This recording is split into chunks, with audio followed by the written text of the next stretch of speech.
Itulah ujian jadi khalifah di muka bumi. Maka syaitan itu biasa nyerupain dengan muka yang paling menakutkan, ya, jin iseng. Kata jin, lo sotoy razi katanya. Ya tahulah dikit-dikit ya, bocoran langit. Baik, jadi diri kita ini, tubuh kita ini, tubuh yang sangat sempurna. Seharusnya kita ini gak usah takut. Nah, Nabi Muhammad dibawa itu karena di dalam diri ini ada karakter-karakter rendah. Nah, itu dibersihkan semua dari Nabi Muhammad SAW. Waktu beliau masih kecil, umur 7 tahun, itu dadanya diambil, ada 2 darah hitam, dibersihkan. Hitam yang pertama itu sifat kehewanan, hewan ternak. Sifat hitam yang kedua itu buas dan syaitaniah, ada di situ, dibersihkan dari kalbu Nabi Muhammad SAW. Maka Nabi itu nggak pernah lagi bersyahwat seperti kita bersyahwat. Nabi kalau berkeinginan, keinginannya geraknya dari rohaninya. Kalau kita masih karena mata ini jelalatan, ya. Benar nggak? Benar ya? Antum bisa nggak Habib cinta sama orang yang belum dilihat? Sulit bayangin ya? Nah, itulah. Itu bukan hanya cerita di kitab-kitab itu. Ada, saya baru ketemu ada orangnya dijodohin, belum pernah lihat. Dijodohin sama seseorang, sama kiainya, belum pernah lihat sama sekali.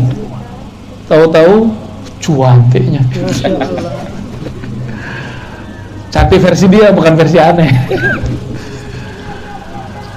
Nabi Muhammad SAW itu dibersihkan waktu kecilnya. Ketika beliau dewasa,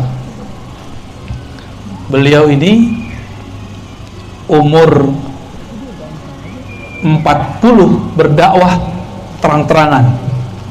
Nah, ini terjadi 3 tahun sebelum pindah ke Madinah. 10 tahun di Mekah. Atau di riwayat di kitab ini ada yang nyebutin 13 ya? Ada 13, ada 10 tahun. Kita ambil 13 tahun.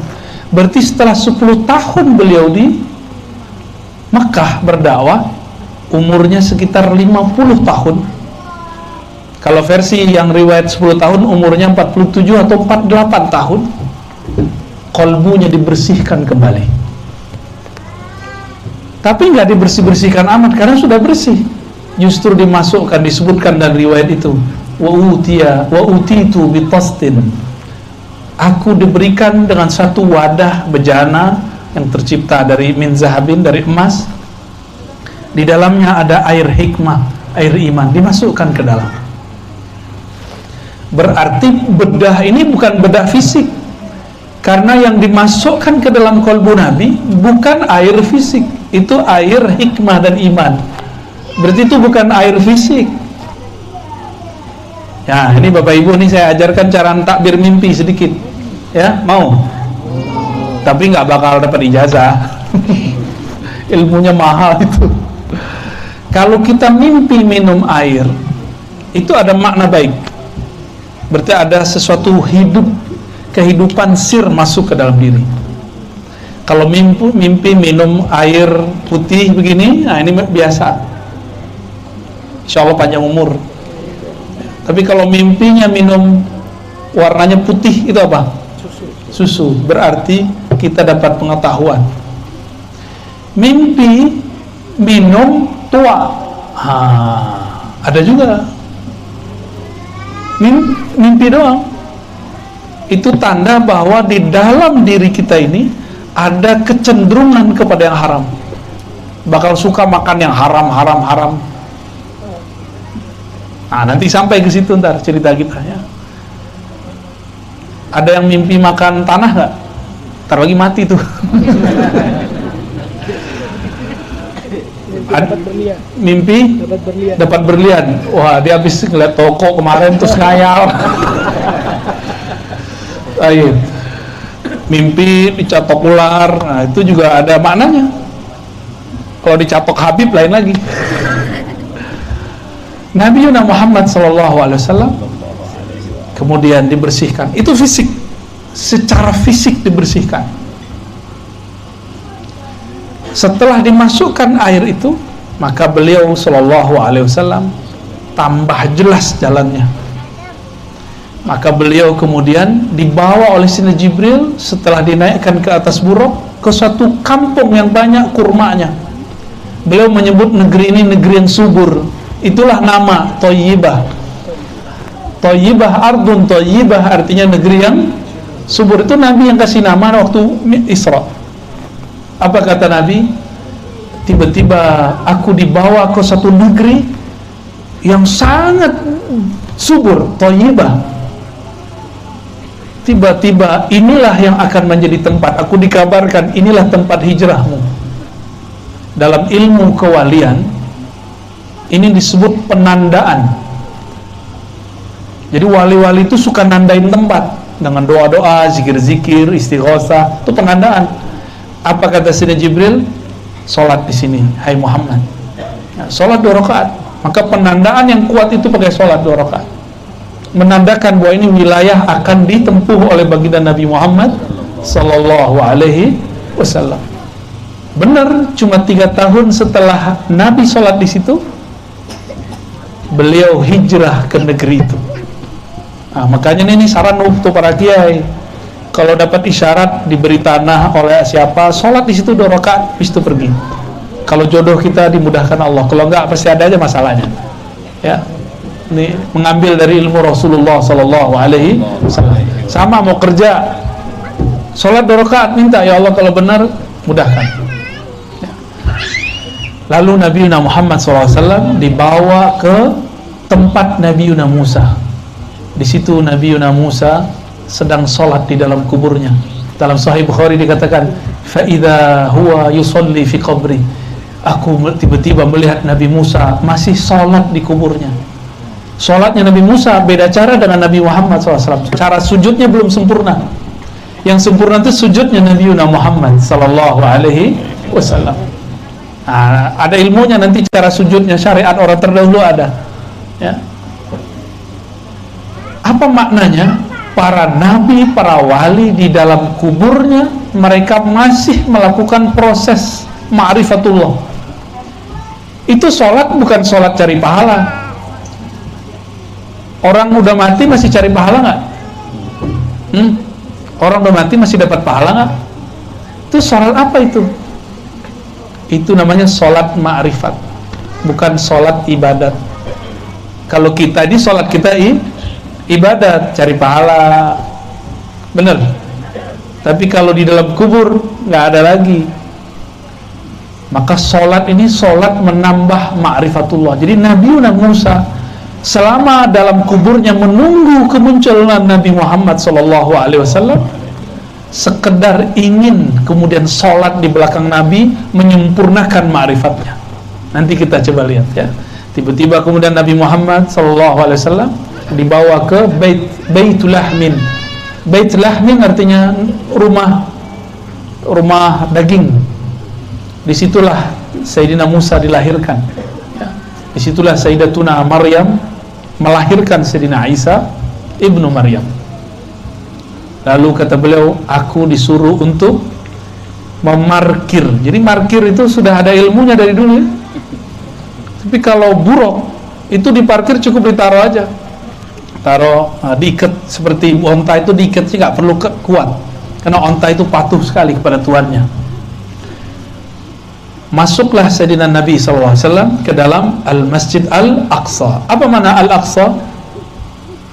Al-Aqsa, saya dulu meneliti teks-teks ulama terdahulu di Mekah, menyebut Indonesia dengan sebutan Al-Hind Al-Aqsa. India jauh, India udik. Jadi kita ini disebut orang udik sama orang Arab dulu. Oman jin antum tuh. Al-Hind Al-Aqsa, agak mendingan ada kalimat Syarqul Hind, India Timur, sama artinya India udik. Jadi kita disebut orang kolot gitu sama orang-orang India dulu ya, sama orang-orang penjajah dulu. Tapi ternyata orang Arabnya ada di sini sekarang. Alhamdulillah, kualat bib ya, kualat yang indah. Jadi Aqsa artinya jauh atau Bisa timur, bisa berarti timur, tapi bukan timurnya Mekah, artinya jauh. Maka al-Masjid Al-Aqsa, ya, minal Masjidil Haram ilal Masjidil Aqsa, masjid yang jauh sekali. Dulu belum ada GPS, benar nggak? Belum ada itu tuh mobilnya, mobil Toyota, Honda, apa itu ya, bid'ah semua itu ya. Nggak ada zaman Rasul itu. Bid'ah mubah, bid'ah kan bagi 5. Kalau sama kawan kita bagi 2 aja. Bid'ah sunnah, kalau kita enggak. Bid'ah bagi 5 sesuai dengan ilmu usul fikih. Kebetulan Habib kita ini takhususnya ilmu fikih dan usul fikih. Ngeri juga kalau duduk dekat beliau nih ya, takut dibid'ahin. Dari tadi ada bid'ah Habib. Baik. Masuklah Sayyidina Nabi SAW ke masjid. Ternyata arwah para nabi sudah ada di sana, kecuali 2 nabi. Nabi Idris, Nabi Isa itu punya fisik. Selebihnya cuma arwah. Tapi ingat, jika jin bisa menjelma bertubuh, malaikat pun bisa nyamar jadi manusia. Lebih tinggi nabi atau malaikat? Atau jin? Jin bisa nyerupain jadi genderuwo. Jin bisa nyerupain jadi kuntil anak, Pontianak kata orang Kalbar, kita dari sana juga. Jin bisa nyerupain jadi pocong, ya kan? Kan jinnya orang sini beda sama jinnya orang Cina. Jin orang Cina gimana? Rapi ya. Jadi orang Barat gantung-gantung pakai jas. Itu jasnya kita copotin aja gitu. Eman, masa orang mati pakai jin, pakai apa? Pakai jas. Diaduin. Ini termasuk ini enggak pelecehan ya? Penistaan agama. Jika jin bisa menyerupai manusia, bisa bertubuh, jadi dia pinjam, nggak tahu tuh pakai energi apa dia bisa berubah. Malaikat bisa yatamatsal rajulan sawiyya, bisa menyerupai laki-laki yang sempurna, rajulan sawiyya, sawiyya kamilan. Masa Nabi gak bisa? Bisa Nabi, karena Nabi di atas para wali di atas para malaikat. Maka jangan heran nabi-nabi itu bisa datang secara fisik.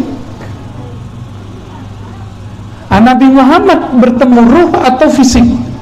Dua-duanya sebenarnya, tapi tidak disebutkan di teks itu, cuma disebutkan Anbiya wal Mursalun ya. Itu ketemu zahir dan fisiknya waktu naik ke langit itu kan, ya ruhnya, ya jasadnya. Nah, kalau pakai fisik nggak muat waktu itu, waktu di Al-Masjidil Aqsa. Ini dimensinya sudah beda, alamnya sudah beda, udah alam arwah-arwah suci ya. Jadi kalau ada sekarang orang ngaku ngelihat jin indigo, kok percaya? Sama orang ketemu Nabi kok nggak percaya ya? Maka Nabi ngomong, man ra'ani fil manam fasayarani yaqza, yang mimpi ketemu aku akan melihatku dalam keadaan jaga. Ketemu fisik, cuma orang nggak lihat. Orang nggak nyangka kalau itu Rasulullah SAW. Apalagi Sayyidina Khidir alaihissalam ya. Kadang-kadang dia mampir, Bib, ya, ngeliatin kita ya. Nabi Musa aja diajar Nabi Khidir, siapa kita ya? Kita lebih pantas diajar oleh beliau ya. Salatu salamu alaika ya Sayyidina Balia. Maka Nabi, beliau mengatakan faqaddamani Jibril, lalu Jibril menyuruhku ke depan, a'ummuhum, untuk mengimami mereka sholat. Tuh, coba lihat, kalau kita belajar fikih gimana, Bib? Orang yang jadi imam itu yang paling banyak hafalan, terus paling afqah, paling paham. Kalau udah sama paham, paling tua fisiknya. Nah, ini terjawab semua nih.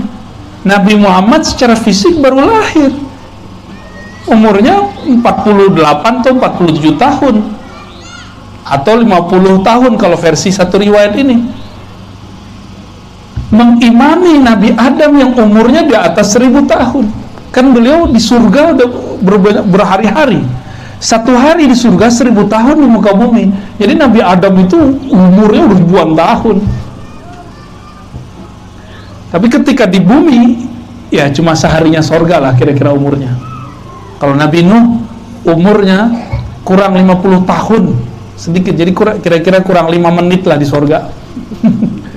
Kurang dikit. Itu Nabi Nuh. Lama nggak hidup di surga? Lama. Maka orang bosan kawin di sono. Kalau di sini doyan ya.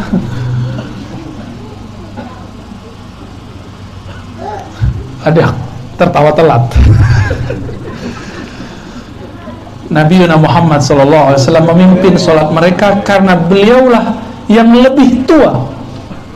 Dalam hadis Imam Abu Nuaim Tabrani, ya, hadisnya Hasan, disebutkan, ya, aku awwalu nabiyyin,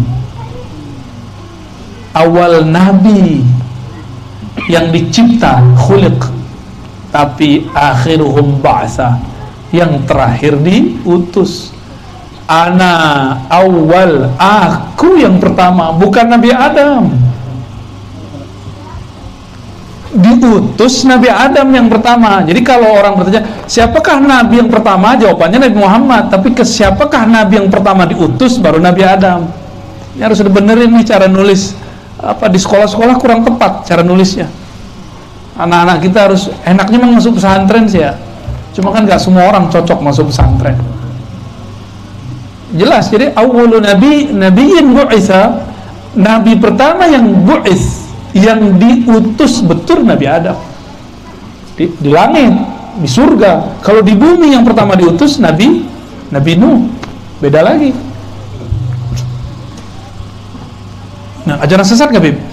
Tolong tegur Bib ya.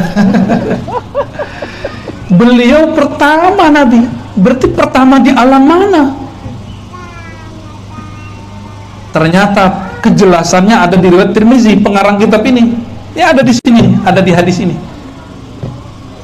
Apa kata beliau? Ketika sahabat nanya, ya qalu, kata Abu Hurairah, mata wajabat lakan nubuwah? Kapan ditetapkan engkau sebagai seorang nabi? Jawaban beliau apa? Adam baina ma'in wa tin. Adam belum ada, aku udah jadi nabi. Begitu ngomong nggak sombong loh. Itu ngomong tentang hakikat diri, itu boleh. Sesekali ini Pak Haji Rahman ini boleh ngomong, saya ini dewan. Nah, boleh sesekali, tapi jangan tiap hari. Kita juga bengah dengarnya. Sesekali dipakai itu. Nah, Nabi Muhammad sesekali pakai, tapi beliau lebih sering ngomong ana basyarum mislukum. Saya manusia biasa, saya bisa lupa kayak kalian. Nah, itu Nabi lagi acting namanya. Nabi itu masa bisa lupa, ya kan? Nggak ada Nabi lupa. Itu lupa dilupakan, sebuah Isra diisrakan. Nabi lapar, mungkin nggak percaya nggak Nabi lapar? Nggak percaya nih. Beliau ngomong innama, jadi ketika semua sahabat makan, dikasih makan sama Nabi nggak makan. Satu kali 3 hari mereka nggak makan, Nabi kuat. Sahabat-sahabat dan jerit, wah Rasulullah kami belum makan. Itu pemimpinnya Abu Hurairah tuh. Makanya ada orang salah paham tentang ada Abu Hurairah, dikira Abu Hurairah ini monster perut. Itu mereka sul adab sama Abu Hurairah. Abu Hurairah itu orang yang disayang Rasulullah Sallallahu Alaihi Wasallam. Santri beliau yang paling rajin lah. Ketika semua orang bekerja, kawin, dia nggak kawin-kawin, dia meninggal Rasulullah baru dia nikah, baru dia kerja. Abu Hurairah bukan orang yang perutnya besar seperti yang diceritakan pembenci sahabat Rasulullah. Sayyidina Abu Hurairah datang ke Rasulullah, perut kami belum makan 3 hari. Nabi acting juga, ditaruh batu 2 atau 3, itu hadisnya sahih itu. Tapi di hadis yang lain di mana kita tahu kalau Nabi ini lagi acting? Bukan Nabi ini suka memalsukan diri, enggak. Begitulah Allah nyuruh, dah Muhammad sekarang kamu seperti orang lapar beliau. Sekarang kamu seperti orang nggak perlu makan, kata Nabi. Innama saqani rabbi wa at'amani. Yang ngasih makan minum aku langsung Allah. Udah kalian makan semua, makan minum semua, aku nggak perlu. Jadi Nabi itu yang penting umatnya makan, beliau nggak makan nggak apa-apa. Itu Rasulullah Sallallahu Alaihi, karena bintik hitam tadi sudah dibersihkan dari kalbu beliau. Kalau kami ini yang para dai, para ustadz, muallim, para guru ini, bintiknya bukan 200, 2000. Jadi mohon maklum jika sesekali sisi kemanusiaan kami muncul, ya, sisi manusiawi. Ini bukan orang suci, ya. Biar saya aja yang ngomong, Bib. Bukan orang suci, orang biasa ini semua.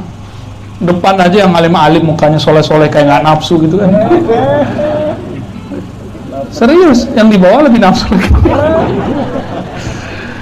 Kita aja ngaji punya nafsu, ya, apalagi yang di bawah.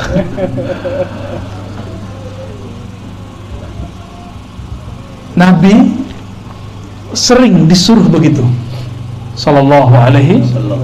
Maka ketika beliau mengatakan, aku sudah diangkat jadi nabi, Adam belum dicipta, itu bukan sombong, itu namanya tahaddus bin nikmah. Ya, akhir surat Ad-Duha apa? Coba bacain. Dia lagi murojaah nih, ayo bacain. Kalau Habib mesti hafal. Ayo. Akhir surat Duha. 1, 2, 3. Bi ni'mati rabbika fahaddits. Masa itu nggak hafal? Gimana mau masuk surga? Pernah masuk surga nggak pakai Ad-Duha, pakai la ilaha illallah. Cuma makom di surga 1 huruf Quran. Kalau hafal Wadduha sampai akhir kan makomnya tinggi tuh. Terhadap nikmatmu, nikmat Rabbmu hai Muhammad, maka ceritakanlah. Maka Nabi kalau cerita tentang nikmat itu bukan sombong, itu memang beliau sedang bertahaddus, namanya syukur. Jadi cara syukur itu boleh cerita. Misalnya saya bilang nih, saya punya ini, alhamdulillah diizinkan, dititipkan Allah, itu boleh sesekali, itu yang sering-sering juga, ya. Nabi Muhammad SAW lebih tua dari semua para nabi, maka beliaulah yang pantas jadi imam. Paham kira-kira di situ? Selesai jadi imam, beliau keluar dari masjid. Sayyidina Jibril menyodorkan 2 bejana, 1 kendi, 1 isinya tua, 1 isinya susu. Karena sudah dibersihkan noda hitam itu, maka beliau memilih secara natural, secara fitrah susu, bukan memilih khamar. Apa kata Sayyidina Jibril? Engkau betul-betul sudah mengikuti fitrahmu. Berarti pembersihan yang tadi itu berhasil. Berarti benarlah ini Sayyidina Muhammad sallallahu alaihi wasallam. Ya. Kalau kita Mira udah masuk surga tuh, Bib. Kayaknya di surga, kayaknya tua halal nih. Langsung kita minum kayak gitu. Ya. Setelah itu beliau mau naik, maka di Masjidil Aqsa itu ada 2 masjid kan, di situ ada Sakhra, ada satu lagi. Di situ ada 1 batu tempat Nabi berdiri, itulah penghubung antara bumi dengan langit. Ini disebutkan, seingat saya di kitab Tazkirah, ya, tapi di situ nggak terlalu eksplisit. Bahwa semua orang nanti akan dikumpulkan di padang mahsyar pertama. Jadi bumi ini hancur lalu semua orang dibangkitkan. Ini sebelum naik ke padang mahsyar yang di sana ada mizan, di sana ada hisab, itu dikumpulkan di situ. Itu terminalnya, terminal terakhir berangkat. Di situ. Maka Nabi Muhammad, para zuriat beliau yang mewarisi ilmu beliau, para ulama, para kiai, para guru itu sibuk cari muridnya. Ketika semua orang mengatakan, nasibku gimana nih? Egois semua tuh. Ya. Para masyaikh, para kiai, para habaib yang memimpin umat mengikuti guru mereka, menjid mereka, Rasulullah SAW. Mereka mengatakan, ummati, ummati. Guru mengatakan, mana muridku, mana muridku. Begitu mereka. Jadi nggak mikirin kita, nggak mikirin dirinya, mikirin kita semua. Nabi Muhammad SAW diangkat di tempat itu. Itulah yang kita sebut kubah, apa namanya? Kubah Sakhra, ya. Cuma mitosnya bercampur, ya. Wallahu alam, itu banyak cerita tentang itu. Ala kulli hal itu tempat memang kemudian girang diinjak oleh Rasulullah. Karena tiadalah satu batu Nabi injak kecuali batu itu bergetar.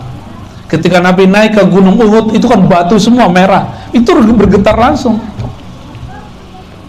Ya, mirip-mirip orang kayak baru jatuh cinta, malam pertama disentuh, ya menggigil. Oh, ini lebih dahsyat lagi. Batu itu, di semua benda ini ada ruh, tapi rohnya beda. Ruh di kita ada lengkap. Di ruh kita ini Habib, ini lengkap sekali. Ada ruh Rabbani, ruh yang Allah tiupkan pertama. Nafaktu fihi min ruhi, itu namanya ruh Rabbani. Kalau di kitab Sidi Syekh Abdul Qadir Jilani, itu disebut dengan Ar-Ruh Al-Qudusi, roh suci. Habib dulu lahirnya segede ini atau dulu kecil dulu, Habib? Emang kecil dulu ya? Sekarang Masya Allah tumbuh gak? Tumbuh ya? Maka di dalam diri kita nih ada namanya ruh nabati, roh nabat, roh tumbuh. Tulang sudah nggak tinggi lagi, karena kalau tinggi tulang nambah terus, rumahnya Habib harus direnov terus. Maka Allah berhentikan itu pertumbuhannya. Namun rambut masih tumbuh, gigi masih tumbuh. Alhamdulillah gigi tidak tumbuh-tumbuh. Kalau ya setiap Jumat kita harus ngikir, ribet sekali. Jenggot masih tumbuh? Alhamdulillah ya. Kuku tumbuh? Ya. Cinta masih tumbuh nggak? Wallahu a'lam bishawab. Saya juga nggak tahu masalah itu ya. Namanya apa tadi? Roh nabati. Ya.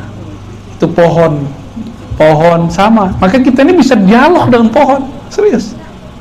Roh inilah nanti yang bisa memahami ketika semua pohon berteriak, wahai Muslim, di sini ada musuh Allah Yahudi. Itu roh itu. Kalau kita nggak melatih roh ini dari sekarang, rohnya pohon-pohon ngomong kita nggak ngerti. Ya, nggak ngerti kita kalau rohnya ngomong. Di dalam diri ini juga ada roh yang ketiga, namanya roh hayawan, roh hewan, roh hidup, ruhul hayat bisa disebut begitu. Dan ini sama yang ada di hewan, kucing sama. Jadi kucing punya roh ini, persis kayak kita. Bedanya dia tidak dapat roh kudus. Roh kudus itu isinya kolbu, akal, dan ruh yang murni. Maka ketika Nabi injak itu ada roh yang lain, namanya ruh jamad. Apa arti roh jamad? Roh di benda-benda yang dianggap orang tidak bergerak. Ini terjemahan Indonesianya disebut benda mati, nggak tepat. Jamad artinya sesuatu yang tidak bergerak. Kayak batu, tanah, bergerak nggak? Nggak bergerak. Berarti ada berapa roh di badan kita? Ada yang natet nggak dari tadi tuh? Kayak apalannya banyak aja. Satu apa tadi? Kudus. Roh kudusi atau kudus. Ruhul hayah atau ruhul hayawan. Yang sebelum itu? Ruh nabati. Yang keempat? Roh? Ruh lelah hayati. Gak nyambung ya. Ruh apa yang terakhir? Ruh jamad. Ruh jamad itu ada di bintang-bintang, itu ada semua. Ketika Nabi SAW jalan di suatu tempat, ada tumpukan batu ngomong, ya Sayyidi ya Rasulullah salam alaik. Itu batu ngucapin salam. Yang siapakah yang ucapin salam? Bukan fisik batu itu, tapi ada roh di situ, namanya roh jamad. Itu yang berdialog. Kalau kayak gitu kita mau maksiat di mana, Bib? Mau lari kemana kita? Kan kata orang kalau maksiat di bawah pohon gak ketahuan, di belakang batu, dalam goa, dalam kamar, ya salah. Di kamar itu kan masih ada bebatuan, ada pasir. Gak bisa kita lari kemana-mana. Semuanya hembusan Allah Subhanahu wa ta'ala.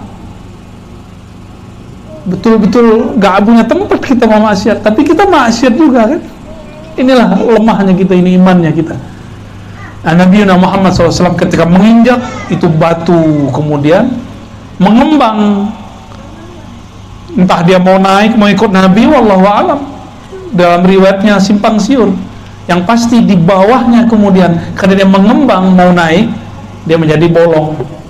Ya, saya ketemu ada mbak-mbak Palestina cantik bu di dalam. Jadi waktu kita datang ke sana dia lagi di dalam. Tapi karena dia mbak-mbak yang nanya, yang perempuan juga yang bisa bahasa Arab, ditanya gimana kalau bahasa Mesir, zayyak gitu ya, kefhalak gitu. Ngomong lah macam-macam. Ternyata orang ini mahasiswi di kampus. Kalau dia nggak bisa menulis, nggak bisa mikir, dia langsung duduk di sana, langsung semuanya bisa dia tulis. Ini si perempuan cerita. Nah, pendek cerita, Nabi SAW diangkat ke langit, dibawa oleh buruk. Buruk itu Nabi nggak mungkin cerita kayak 6 air ya, Sriwijaya, Batik, Citylink, Siti Nurbaya, Siti Nurhaliza. Nggak mungkin Nabi cerita begitu. Nabi ceritanya apa?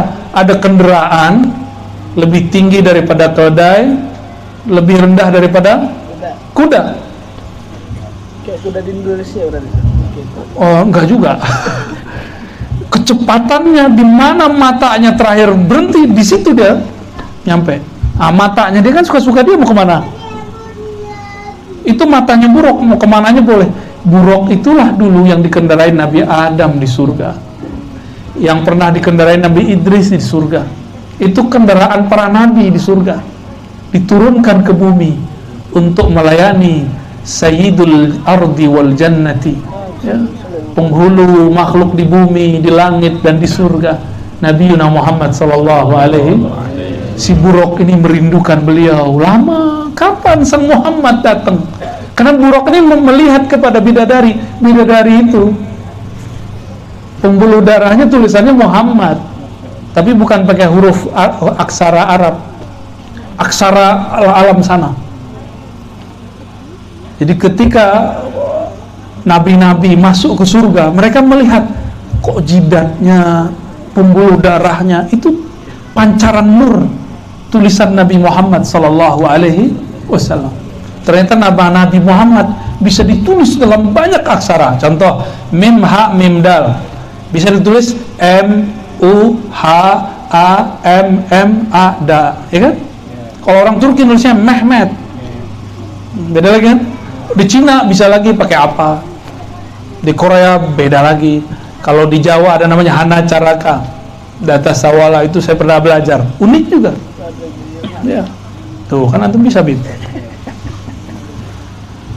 Nama Nabi itu terlihat di pembuluh darah mereka. Bidadari. Maka bidadari itu adalah huruf-huruf Nabi Muhammad sallallahu alaihi wasallam. Kalau kita dekat sama yang punya huruf gimana? Gampang. Ya. Dikasih hurufnya. Ya. Betul. Ibu-ibu ini hurufnya bukan? Kayaknya bukan ya. Lalu si buruk ini karena dia merindukan Nabi Muhammad SAW, ketemu Nabi, awalnya dia bingung, emang ini Muhammad? Bingung dia. Dikenalkan oleh Jibril, ini Muhammad yang kau tunggu-tunggu, yang saya juga tunggu-tunggu. Ternyata sang Jibril lama juga menunggu Nabi Muhammad Sallallahu Alaihi Wasallam. Beliau nunggu Nabi sambil sholawat. Nah, ini rahasia nanti. Nih, ingat ya. Kalau lagi nunggu ngapain, tunggu dengan sholawat. Tunggulah, habis itu ada keberkahan turun. Apa aja masalahnya. Yang di sono sholawat, di sini sholawat, kencang-kencangan sholawat. Ya, mana yang kuat sholawatnya nanti, itu yang menang. Sayyidina Jibril, karena dia bersolawat, dia dipilih oleh Allah untuk menjadi penghubung antara urusan langit dan bumi. Azazil namanya, nama iblis. Iblis itu dulu malaikat namanya Azazil, nggak mau sholawat, maka tidak dapat jadi pemimpin. Ya, mau jadi pemimpin kan nih Pak Haji nih. Ya, biar diridai oleh Rasulullah, diridai oleh Allah, banyak sholawat. Ya, insya Allah. Kalau Jibril sholawatnya banyak. Angka-angka yang disebutkan itu cuma menunjukkan banyak, lebih dari itu. Karena Jibril itu satu napasnya bisa khatam Quran ribuan kali. Selesai dia. Karena sayapnya udah 360. Jadi dia sekali nafas, dia udah nyampe di mana? Satu kali nafas. Kalau kita bernafas-nafas, Fatihah satu aja nggak khatam. Ada yang lucu, Bib. Kawan saya dulu, mantan kita dulu ya, bukan mantan ini, bukan mantan cinta, bukan mantan teman. Ya, disebut sama dia. Kata dia apa? Fatihah satu napas bid'ah. Gitu ya. Cara bacanya gitu ya. Bid'ah. Ya, ternyata ini orang nggak belajar ilmu riwayat, bahwa dalam riwayat Ahlul Quran ada cara baca Quran satu napas, dan sanadnya kepada Sayyidina Jibril. Jadi Sayyidina Jibril kalau mau terbang, dia baca Fatihah satu napas, langsung nyampe di langit ketujuh, dia langsung nyampe. Dongeng apa lagi nih Aros ini ya? Atau nggak percaya ya sudah. Itu Fatihah lebih canggih dari sayapnya Jibril. Sayyidina Nabi SAW ketika naik ke langit, tembus ke aras, dalam hadis Imam Bukhari dikatakan faghashiyatni sababatun, tiba-tiba ada cahaya di atas cahaya, awan di atas awan, kilat di atas kilat, gak bisa lagi dibahasakan, meliputiku, hilanglah Rasulullah SAW itu. Tiba-tiba beliau tersungkur sujud di aras paling tinggi. Disitulah terjadi dialog. Isi dialognya Al-Fatihah, Alhamdulillahi Rabbil Alamin, dijawab sama Allah. Lanjut Ar-Rahman Ar-Rahim, dijawab. Begitu terus. Jadi Fatihah yang kita baca itu lebih sakti daripada sayapnya Sayyidina Jibril. Sayapnya Sayyidina Jibril hanya tembus sampai Sidratul Muntaha. Tapi kalau Fatihahnya Nabi Muhammad SAW tembus sampai ke arasnya.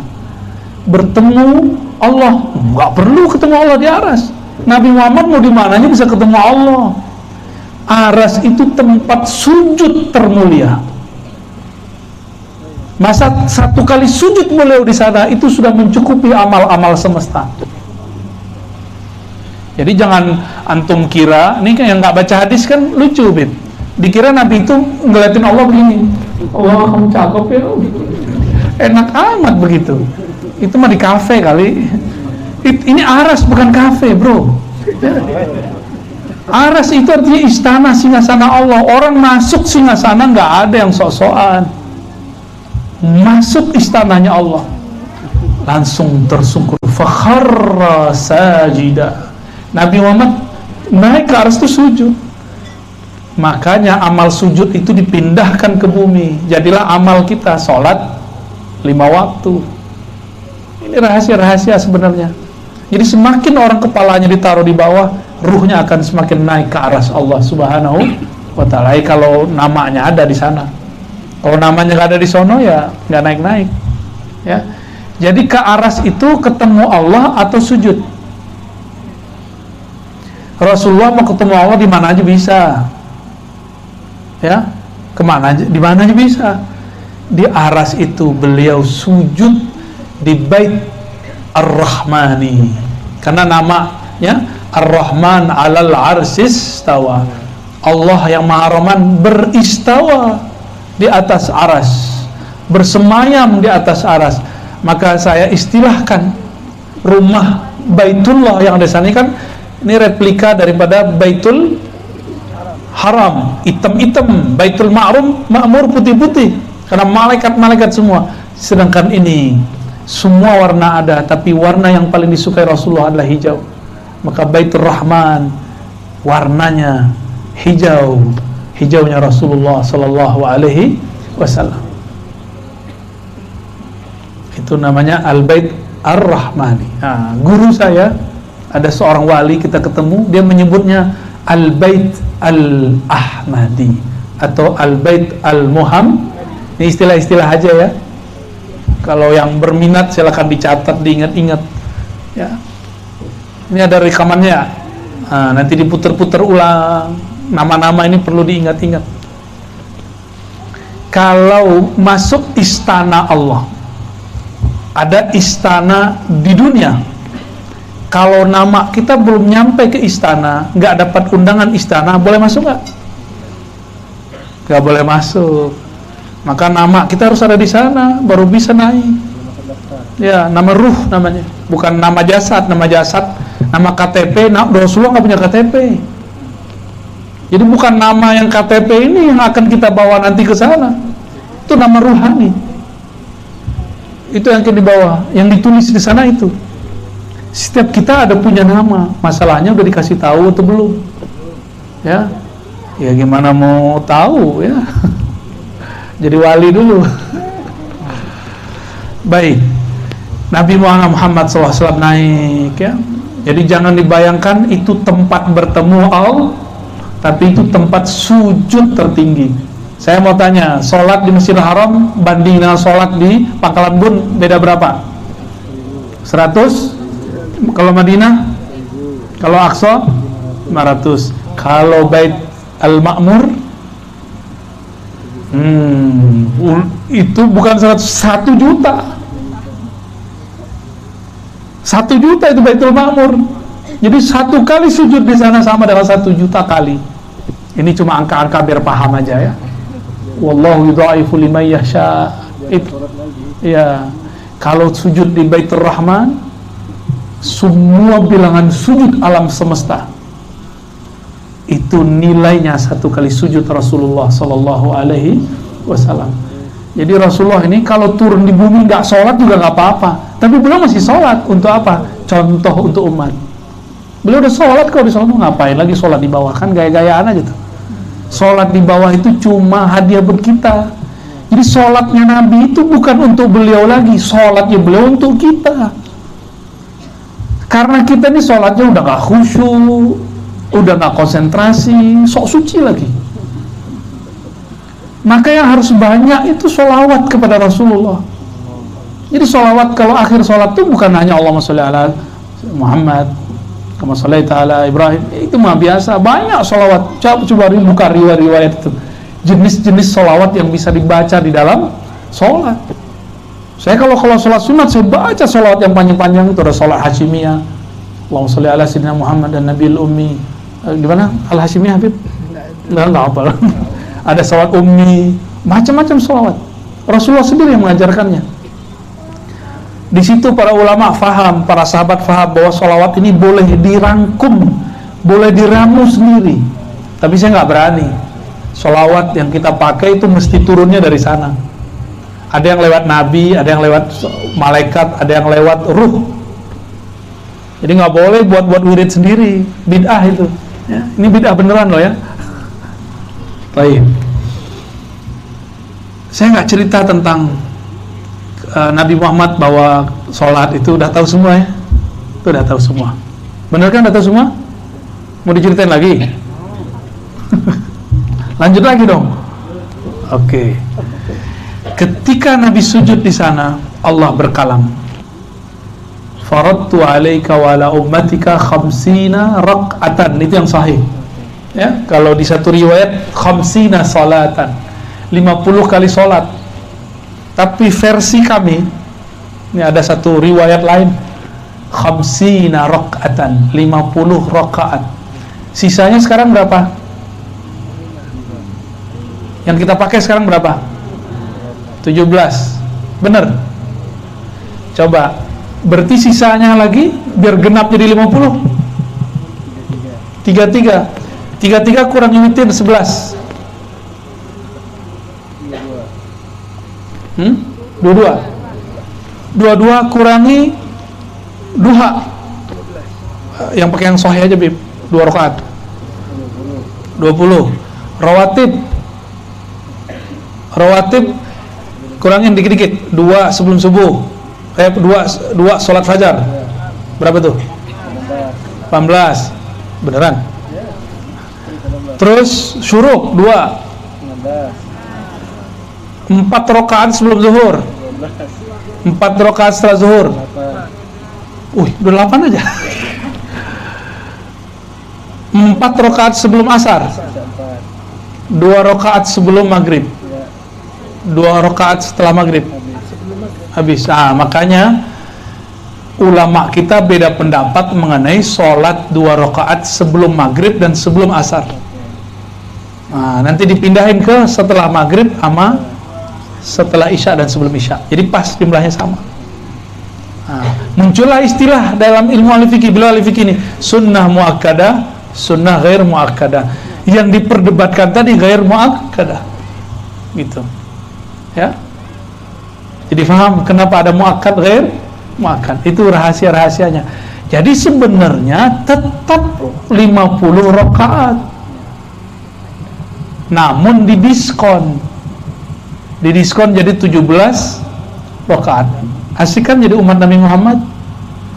Nabi diskon lagi, kata Nabi, autiru walau birokah, kalau witir ya udah 1 rakaat aja deh. Nggak bisa 3 ya udah 1. Hebat kan umat Nabi Muhammad? 1 itu udah sama kayak 11 kalau ditutup pakai sholawat. Nah, ntar pada males sholat witir nih. Tapi sholat witirnya cuma bulan puasa ya, bener. Gimana mau jadi wali antum? Innallaha witrun yuhibbul witra, Allah cinta kepada witir. Maka supaya dapat cinta Allah, berwitirlah setiap malam. Mau capek, mau gimana, ketinggalan qadha. Ini rahasia-rahasia para wali-wali terdahulu.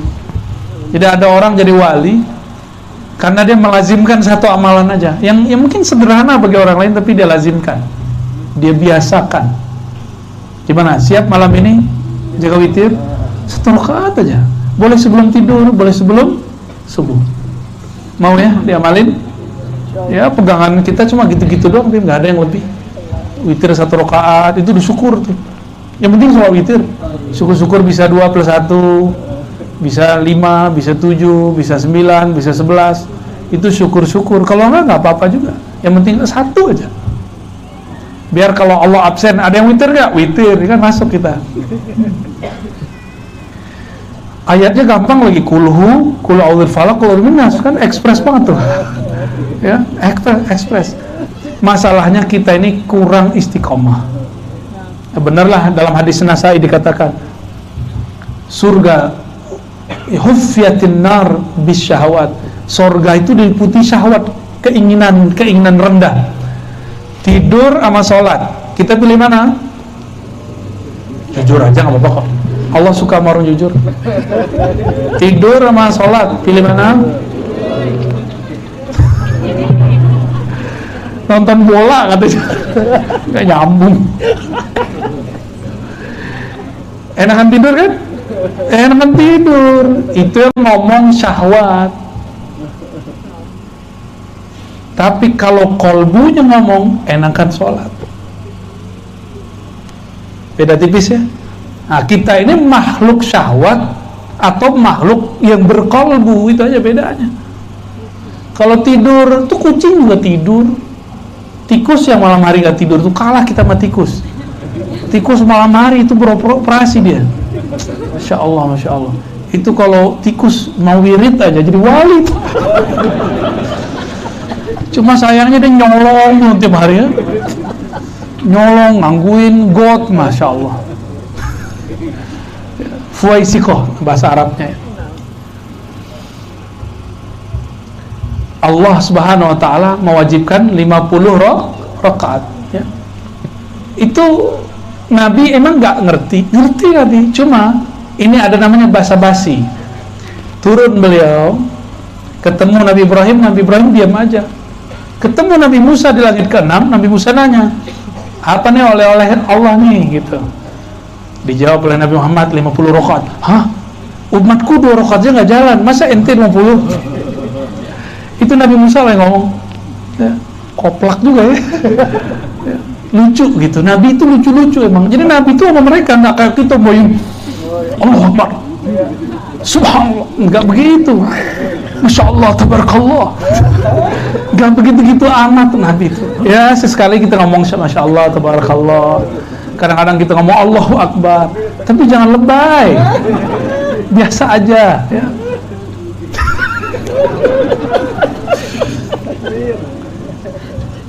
Kita mah tiap hari ngomong Arab ya, ya, biasa aja. Ini orang baru hijrah kemarin sore, lebih Arabik dari kita. Kok kita jadi songong gitu, Bib?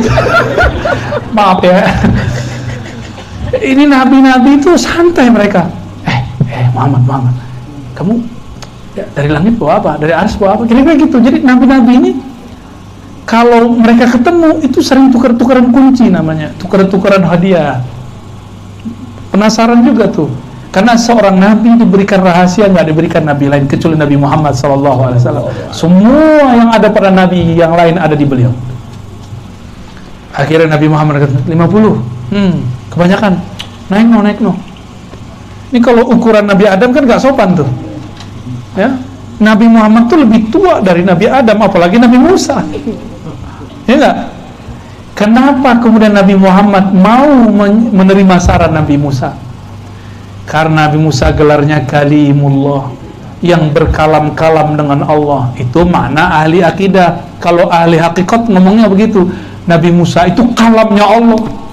Jadi yang ngomong saat itu bukan Nabi Musa, yang berbicara saat itu adalah Allah yang lewat lisannya Nabi Musa. Dipinjam doang tuh lisan Nabi Musa.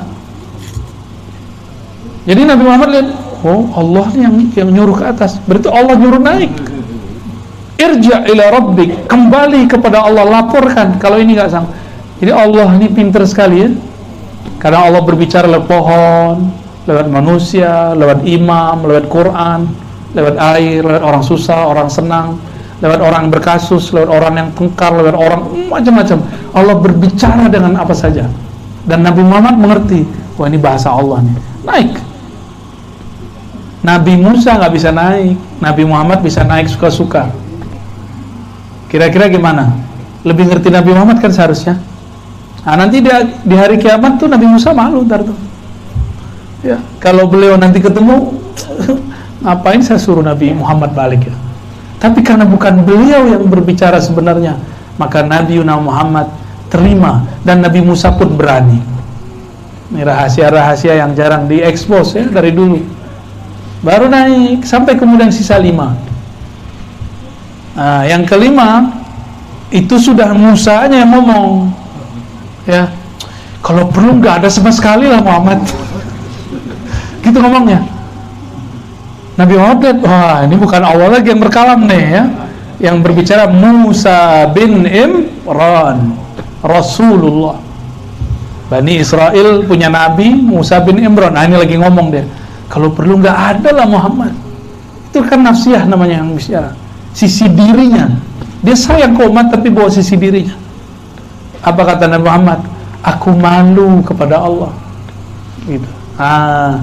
Maka makom al-haya ini makom Nabi Muhammad sallallahu alaihi wasallam. Jadi kenapa kita sholat 5 waktu?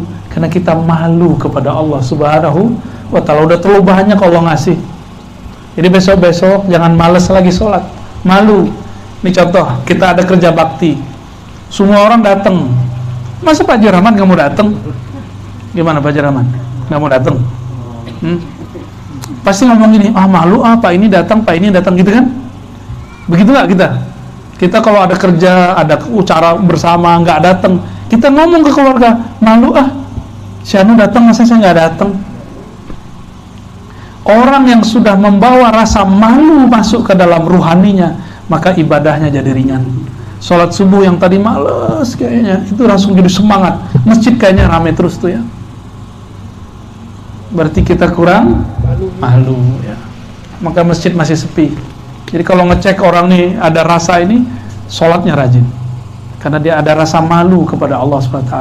Udah sholat masih malu lagi karena tidak khusyuk, maka kita istighfar lagi kepada Allah Subhanahu wa ta'ala. Udah? Belum sampai. Belum. Mau diterusin? Terus lagi. Lalu turunlah beliau. Nah, tadi saya belum cerita. Di langit pertama siapa? Jadi turun cuma ngeliat saya hello aja, assalamualaikum gitu ya. Nah, sekarang kita ulang. Kita putar kasetnya dikit ke belakang ya. Ketika naik ke langit pertama bertemu Sayyiduna Adam, Jiddul Ajdad ya, Abul Aba, bapaknya semua manusia, Nabi Adam. Nabi Adam itu langsung tangan tubuhnya diciptakan langsung Allah yang menciptakan. Kalau kita ini sudah ada campur tangan orang tua. Nabi Adam langsung, makanya dia nggak punya ayah, nggak punya ibu. Sayyidatuna Hawa punya ayah, nggak punya ibu. Ada yang hamil nggak masa itu? Nggak ada ya? Tapi kok bisa ada Sayyidatuna Hawa? Ada ayahnya Adam tapi nggak ada. Maka ini syariat boleh ayah menikahi anak itu cuma Nabi Adam. Cuma Nabi Adam, nggak boleh yang lain. Nabi Isa ada ibu nggak ada ayah. Habib ada ayah ada ibu lahir. Ya Beb, atau antum seperti Sunggokong tiba-tiba muncul di bawah batu. Terus ngaku Habib. Ya, ngakunya Al-Habib Al-Hajari. Habib kurang hajar. Ya, ngaku Habib. Banyak sekarang tuh ya. Ngaku Habib banyak sekarang. Kita ini cukuplah Habibnya seseorang ya enggak? Atau 2 orang, 3 orang. Enggak benar. Kalau yang hitam rambut. Enggak nyambung. Obrolan orang dewasa. Baik. Di langit berapa tadi? Langit kedua. Di langit ketiga ketemu Nabi Allah yang paling ganteng. Nabi Allah Yusuf. Ya mirip-mirip Habib lah hidungnya. Nabi Allah Yusuf, kalau ibu-ibu ini lihat lupa sama suami bu, serius. Lupa sama suami, apalagi kalau suaminya udah nggak ada. Itu kita bisa stres tuh ngelihatnya. Lah, bini gue lupa sama kita. Bisa stres kita ngelihatnya. Dijawab-jawabin. Itu perempuan kalau ngeliat Nabi Yusuf lupa napas, lupa kalau tangannya lagi gores-gores. Yaqta'na aydihunna, gores-gores jari-jarinya, nggak sampai putus, tapi udah luka-luka. Pedicure apa namanya? Pedicure. Rusak semua itu, jari-jarinya rusak semua. Ternyata Zulaikha diisukan di kota besar di Mesir bahwa Zulaikha jatuh cinta kepada anak angkatnya. Cemen amat gitu, jatuh cinta kok sama budak. Zulaikha dengar, dikumpulin semua ibu-ibu arisannya bawa tas yang bagus, kan ibu gitu ya. Ya biar yang lain jiper. Tahu jiper nggak? Ya. Biasa kalau laki-laki kan bawa tas bukan untuk itu. Kalau perempuan biasanya bawa pernak-pernik supaya yang di samping kirinya mundur. Katanya segitu, benar nggak bu? Enggak ya, nggak salah maksudnya. Itu semua ibu-ibu yang kaya-kaya, istri-istri para pejabat, mereka gosipin bilang, ini kan Zulaikha yang jatuh cinta sama Yusuf, budak dia. Kan aneh, nggak level banget, menjatuhkan strata para istri pejabat. Sama Zulaikha dengar, kalian belum tahu, saya ini bisa begini, udah bisa hebat, udah bisa napas, udah hebat, ya. Jadi Zulaikha itu termasuk kuat ya, termasuk kuat menahan itu. Kalau ibu-ibu mungkin langsung meluk ibu ketemu Nabi Yusuf, gak akan kuat. Dipanggil lah, sup, ambilin dong itu apa air buat ibunda gitu ya. Labbaik kata Nabi Yusuf, dianterin. Tapi sengaja Nabi Yusufnya di seberang sana, beliau duduk di ujung sini. Maka jalanlah seperti peragawan. Ceng. Itu semua perempuan seperti slow motion. Geraknya tuh kayaknya dunia itu berhenti.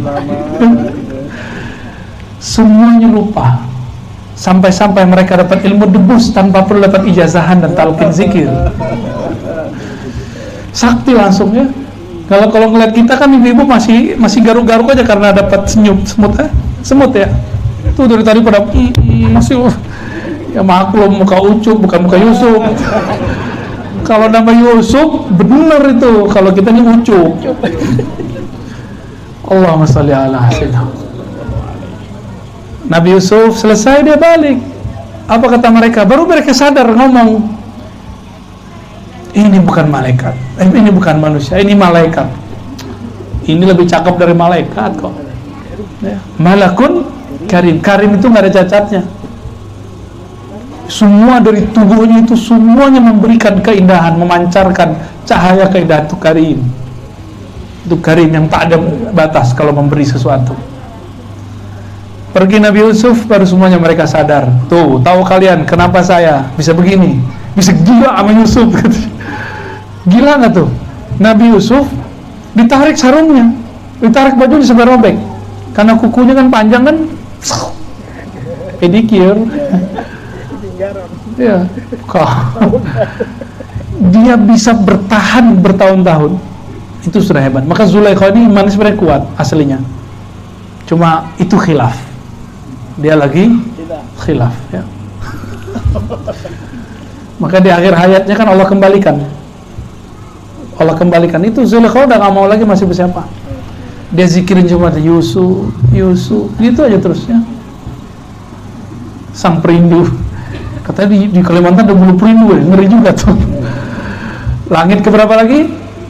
4. Ketemu di situ Nabi Idris. Ada satu yang saya lupa, Nabi Muhammad ngomong. Nabi Muhammad itu tidak masih menyembunyikan kegagahannya. Kata beliau, Jamalu Yusuf nisfu jamali. Gagahnya Yusuf itu baru separuh gagahnya aku. Jadi 1/4 keindahan alam itu ada pada muka Nabi Yusuf. 1/2 kecantikan kegagahan alam semesta ada pada wajah Nabi, tapi disembunyikan Allah. 1/4 yang lain Allah berikan untuk dunia dan akhirat. Ya, 1/4 itu satu titiknya dunia, selebihnya akhirat. Jadi kalau Nabi adalah makhluk terindah, maka sebenarnya Nabi itu lebih indah dari surga. Maka antum itu nggak usah repot-repot mikirin masuk surga. Berpikirlah bagaimana nama kita masuk dalam qalbu Nabi Muhammad SAW. Caranya bersolawatlah kepada beliau. Jangan berhenti-berhenti solawat kepada beliau, supaya nama kita masuk ke dalam taman-taman qalbunya. Karena beliau, keindahan alam semesta ada di beliau. Surga itu gak ada nilainya kalau gak ada Nabi Muhammad SAW. Itu bidadari meludah ke muka bumi, harum semua alam ini. Bayangkan air ludah Nabi direbutkan oleh para sahabat, karena sahabatnya melihat keindahannya Nabi. Jadi tidak ada satu sisi pun di tubuh Nabi yang buang oleh mereka. Nabi ngeluarin darah, sahabat melihat itu lebih indah daripada jigongnya bidadari. Paham gak tuh? Kalau jigongnya istri ya maklum lah, ya maklum, manusia kan. Maaf ya, ini apa, alarm nih nyuruh berhenti. Saya alarmnya kayak gitu, Bib. Jadi kalau di sini sudah mulai ada nyut-nyutannya, dia mulai berzikir, tinggal 5 menit 10 menit, nggak boleh lebih. Jadi Nabi Muhammad adalah Jamal. Inilah yang disyairkan orang, ya Jamalu, ya Jamalu. Antum nih habis dengar kalam ini, kalau nggak bergetar dengerin syair itu, kasidah itu, berarti belum kenal juga dengan Rasulullah SAW. Jadi kita kalau baca ya Jamalu, ya bisa harusnya nangis merindukan Rasulullah SAW. Maka semua yang ada di alam ini, indahnya pohon, itu percikan dari beliau semua. Itulah maksud tadi, bahwa urat-urat pembuluh darahnya bidadari itu nama Nabi Muhammad. Maksudnya keindahan mereka adalah pancaran huruf-hurufnya Nabi Muhammad Sallallahu Alaihi Wasallam. Kalau perempuan bumi ya enggak, yang jangan disamain ya, enggak boleh disama-samain. Dulu ibu gadis kan Bu, dulu. Sekarang udah jadi nenek-nenek kan?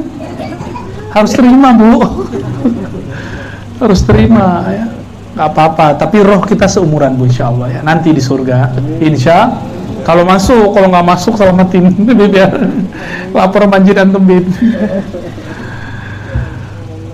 Langit keempat ketemu Nabi Idris. Idris itu dari bahasa lama Suryaniyah, berarti Nabi pembelajar. Maka beliau yang pertama menemukan huruf-huruf dan angka-angka. Beliaulah yang kemudian menjadi nama di Yunani, namanya Hermes. Jadi Hermes itu nama Nabi. Maka filsafat Yunani bukanlah buatan Yunani, tapi itu ajaran para Nabi. Sebagian yang kemudian ada perkembangan, ada pertambahan, ada kekurangan, ada perubahan. Ini seperti ahli kitab lah.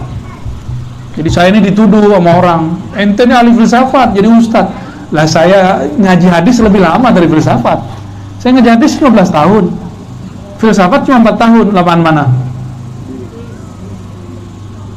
Kira-kira ini lulusan filsafat apa hadis? Dua-duanya. Itu yang benar, Beb, ya. Antum sahih, Beb. Langit keempat, maka langit keempat ini simbol pengetahuan. Kalau ada ruhani-ruhani wali naik ke langit keempat, itu biasanya kalau turun dia jadi kiai, jadi profesor, jadi doktor, jadi muallim. Walaupun dia nggak sadar. Jadi orang-orang alim sekarang itu ruhaninya di sana sebenarnya. Jadi imamnya itu Nabi Idris. Apa gimana ayatnya? Wa rafa'nahu makanan 'aliyya. Aku angkat makomnya karena dia ahli ilmu. Nabi Idris. Uniknya Nabi Idris sudah pernah mati, lalu dihidupkan lagi. Itu masih tubuhnya bumi yang masuk ke sana. Ya, Nabi Idris alaihi salatu wassalam. Langit keberapa? 5. Ketemu Nabi yang jenggotnya paling panjang. Jenggotnya para kiai ini gak ada apa-apanya ini, ya. Kurang bid'ah ini. Saya maksudnya. Ya, jenggotnya beliau itu panjang sekali. Sampai ke pusernya. Panjang gak tuh? Panjang sekali. Makanya ketika Nabi Musa marah, gergetan ditarik. Kalau antum gimana cara nariknya? Kurang panjang, Bib. Yang bisa toh, bisa toh. Oh, nggak ada lagi ya. Maskernya yang bisa ketarik. Itu Nabi Harun. Nabi Harun ini orang yang jadi Nabi dan Rasul berkat persaudaraan. Ini rahasianya. Nabi Muhammad itu mengangkat kita di akhir zaman jadi saudara semua. Bener nggak? Apa kata Nabi? Aku rindu ketemu saudara-saudaraku. Maka orang yang disebut saudara oleh Nabi pasti dia wali. Karena udah nggak ada Nabi lagi. Di masa Nabi Harun, Nabi Musa ngomong, ya Allah, lidahku rusak, cacat dikit, kira-kira begitu. Saudaraku orasinya bagus, kalau ngomong ceramah menggelegar, tolong angkat dia membersamaiku. Langsung diangkat jadi Nabi dan Rasul. Jadi dia angkat jadi Rasul dan Nabi itu bukan dengan request amalan. Sama jadi wali juga begitu. Kita nggak akan jadi wali karena zikir 70.000, nggak bakal. Itu untuk makanan jiwa. Wali itu urusan ruh. Ruh itu pilihan Allah. Suka-suka Allah ngangkat. Nah, ini yang kita peringati di malam ini juga. Abah guru sekumpul, ya. Ruhaninya bukan karena beliau rajin beramal, enggak. Tapi karena rohaninya dari kecil itu sudah dipilih oleh Allah Subhanahu wa ta'ala, ya. Semoga Allah angkat derajatnya di alam sana. Untuk beliau kita bacakan surah Al-Fatihah.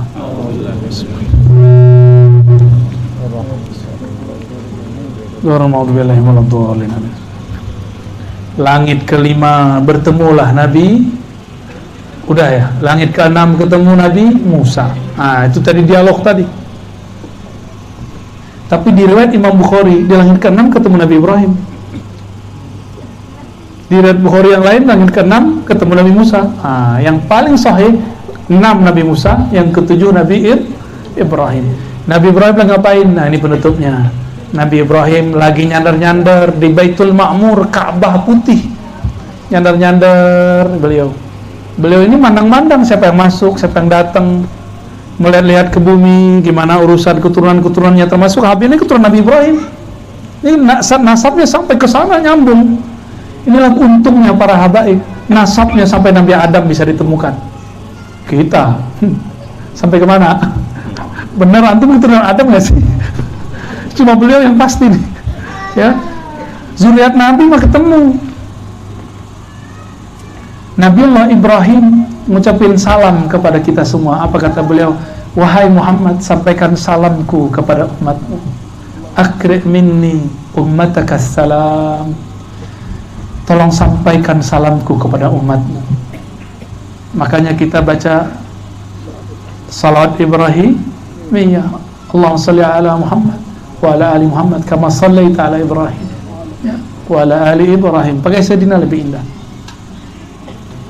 Nabi Ibrahim mengatakan, ya Muhammad, wahai Muhammad, tolong sampaikan kepada umatmu, sorga itu subur tapi pohonnya belum ada, istananya pun belum dibangun. Maka tanamilah dengan lafaz subhanallah, alhamdulillah, wa la ilaha illallah, wallahu akbar.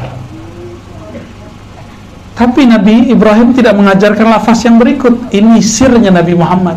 Ketika perang, selesai perang, Nabi ngomong ke Abu Musa al-Asy'ari, "Hai Abu Musa, tahukah kamu kanzun min kunuzul jannah, ATM surga."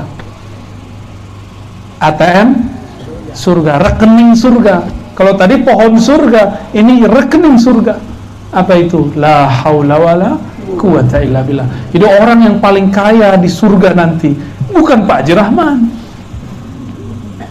Orang yang paling banyak baca la haula wala quwata, kecuali beliau banyak baca, udah kaya di dunia, kaya di akhirat. Amin. Ya, di backup sama istrinya ya. Ya, jadi bunda dokter banyak-banyak baca la haula wala quwata illa billah. Ya, berangkat kerja, pulang kerja, nyambut suami, pakai itu nggak bisa ngalahin siapa-siapa. Itulah sir qalbu Rasulullah sallallahu alaihi wasallam. Jadi setiap nabi itu punya wirid. Nah, Nabi Ibrahim wiridnya subhanallah, alhamdulillah, wa la ilaha illallah, wallahu akbar. Wiridnya Nabi Muhammad la haula wala. Pakai la haula wala, semua itu ke bawah. Karena dia punya ATM. Ya. Mana nih bahannya mau buat surga, mau buat istana nih? Dicek dulu la haula wala dia berapa. Kalau bernilai tinggi, langsung dia bisa beli semua yang ada itu. Jadi di sana nanti ada tuker-tukeran. Kayak kita transaksi di sini mirip-mirip juga, ya, mirip-mirip lah. Maka jamaah yang dimuliakan Allah, ini oleh-oleh Mi'raj, oleh Isra, ya. Udah banyak kan dari tadi? Ya udah simpulin sendiri ya. Mau disimpulkan? Kita buat kesimpulan pendek lah. Oleh-oleh Nabi Ibrahim kirim salam. Jawab salamnya, Assalamualaikum ya Sayyidina Ibrahim, Assalamualaikum ya Sayyidina Muhammad. Ya, udah berbalas tuh sekarang, tuh naik tuh udah. Jangan-jangan antum orang pertama yang balas salamnya nih? Enggak juga, kegeeran. Aneh kali yang duluan. Sebelum kita juga ada duluan, wali-wali sebelumnya, ulama-ulama sebelumnya. Mereka sudah duluan tahu hadis ini.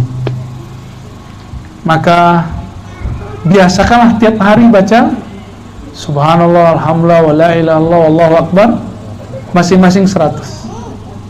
Subhanallah 100, alhamdulillah 100, tambahin la haula wala 100. Saya menyebutnya aurat ghirsul jannah. Boleh juga disebut dengan maqalidus samawati wal ard. Saya menyebutnya maqalidus samawati wal ard. Diambil dari ayat Al-Quran surat Syura, ya. Lahu maqalidus samawati wal ard. Lalu sahabat Ibnu Abbas mengatakan, itulah kalam Nabi Ibrahim. Ya, mari amalkan. Jadi hidup beramal itu sederhana. Ceramah juga sederhana, ya, nggak usah aneh-aneh kita. Beramal sederhana. Ya, ngaji kan kita biasa-biasa aja. Saya kalau ceramah juga nggak kowar-kowar. Tapi alhamdulillah pada nggak tidur kan? Ada yang tidur ya. Kalau ruhnya hidup ya aman insya Allah. Ya. Dan yang terakhir, sholatlah dengan rasa malu. Malu karena Allah sudah banyak memberi. Insya Allah sholatnya nanti semangat. Sholatnya itu akan ada getaran. Itulah khusyuk yang sebenarnya. Bukanlah khusyuk itu diperjalankan kemana-mana, dibawa ke alam mana, itu mah biasa.